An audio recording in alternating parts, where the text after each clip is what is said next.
and this is my recipe for vegan sugar cookies. So I think they look really cute like that. They are super good. Okay, to get your sugar cookies started, you need to sieve 100 grams of icing sugar. Add 100 grams of plant-based butter, 2 tablespoons of soya milk, half a teaspoon of vanilla, and give it a whisk. So it's really just a quick whisk, you don't want to overbeat, and I did that on medium for about 1 minute. Into your bowl, sieve 180 grams of plain flour, 1 tablespoon of corn flour, a quarter teaspoon of bicarbonate of soda, a quarter teaspoon of cream of tartar. I'm going to stir that all together to combine, and stir for 2 minutes until the dough is smooth. Great, so I've put that in my little bowl now so it can fit in the fridge. It must go in for a minimum of an hour and a half in the fridge to firm the dough up. Otherwise it's just going to be impossible to roll out and cut into your shapes. Line your baking trays, flour your surface. And you've got to use quite a lot of flour because it is going to be a sticky dough, but manageable as long as you've got lots of flour on your surface. You cut your dough in half, scrape out this side. So you can see at this point it's still very sticky, but it does come together as a dough, and as soon as you put that on your surface, it's going to pick up the flour, which is why you want your little pile to replenish that. Now flour your rolling pin, roll your dough onto your surface, make sure it doesn't stick, always use extra flour, and roll it to a 1/4 inch in thickness. Cut your shapes out using your cutters, and with a palette knife, scoop your shapes up and pop them straight onto your baking paper. Make sure you use all the dough. So I finished cutting out all my shapes, and these are going to go in the oven on 180 for around 7 to 8 minutes, because you just want them to slightly brown on the edges, then you know they're done. Don't overcook them. Once out the oven, leave to cool. Now let's prepare the icing. So you need around 400 grams, again, of sifted icing sugar. In a bowl, add 3 tablespoons and 1 teaspoon of soy milk, 1 teaspoon of vanilla, and mix together until smooth.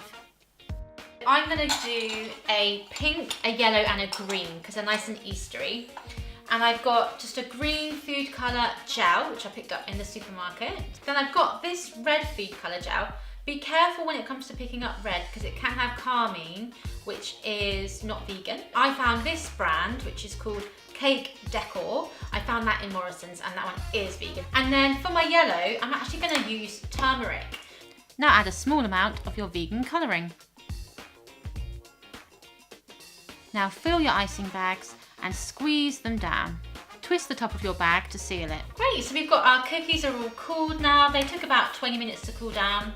And I've made all my different icing colours, as you can see. But I'll show you how to do a basic, what we call flooding. So that's where you do the border outline and then you fill it in the middle with the icing. Snip the tiny end of your icing bag. Now ice the border of your cookie. Then flood the inside of the cookie. Now tap your cookie to smooth out the icing. You could use a cocktail stick to neaten up the edges. Fab, so you can see how I'm icing these. And once I'm done, I'm going to leave them for a minimum of 12 hours because that's when the icing is going to set. And you should end up with a really nice, chewy, soft cookie with the lovely sweet icing on top. So this one you can see is shiny and quite runny. And this one, which I did last night, let's compare. So that one's been sat for 12 hours minimum, and now it's a perfect cookie. Obviously you can decorate them however you wanted to. I actually think they look really cute, simple like this in block colours.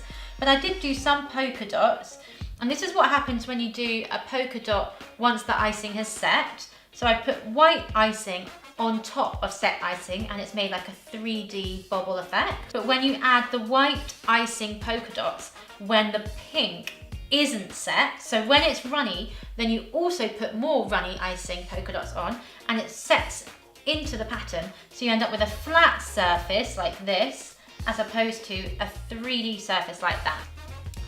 I hope you found this useful. I really wanted to show you something that looks like maximum impact, but for minimum effort. So that's why I was trying to do a really quick decoration so that people are impressed with how good they look, but in reality you can just chuck that icing on. Thank you so much for watching, and now I'm going to give one of these a try. It actually looks really...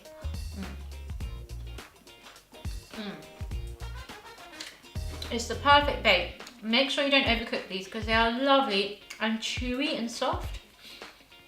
And with that icing, it makes a really, really nice cookie. They are super good. Anyway guys, thank you so much for watching. Please subscribe if you found it useful and comment below if you have any questions at all, or if you have any recipe requests, let me know. See you later. It's really good. So I'm playing main camera, I'm playing sound. Jesus Christ, it looks like you're about to go to a boxing match with a vegetable. Look at how big they are compared to me. What are they? Bananas? Sorry, where? Look your head up. Big box, silver spoon, icing sugar on the table. Oh. That's the one. You got it. The actual brands. You were looking for a silver spoon, you idiot. You bloody buffoon. Okay, so, right, so that's my icing sugar, which I can actually taste it in the air. Oh my god, seriously, come here quickly. Oh my god, guys.